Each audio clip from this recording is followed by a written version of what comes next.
అమావాస్య రోజు గుమ్మడికాయ మారిస్తే మంచిది అని చెప్పేసి అంటుంటారు. అలాగే నేను కూడా మారుదామని చెప్పేసి తీసుకొచ్చాను. అమావాస్య అని కాదు, మా ఇంట్లో ఇంతకుముందు కట్టిన గుమ్మడికాయ అయితే పాడైపోయింది. అది బాగా కుళ్ళిపోయింది.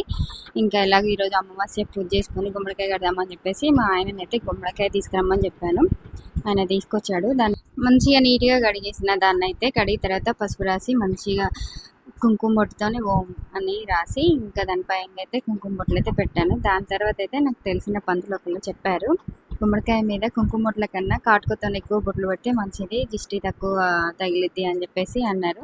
ఇంకా పంతులు కదా చెప్తే వినాలి కదా, అది కూడా మన మంచి కోసమే చెప్తారు కాబట్టి సర్లే అని చెప్పేసి నేను కుంకుమ బొట్లు పెట్టడం అయిపోయిన తర్వాత అయితే కాటుక తీసుకొని అయితే కాటుకతోనైతే మొత్తం గుమ్మడికాయ నిండుగా కుంకుమ బొట్లతో పాటు కాటుక బొట్లు కూడా పెట్టాను.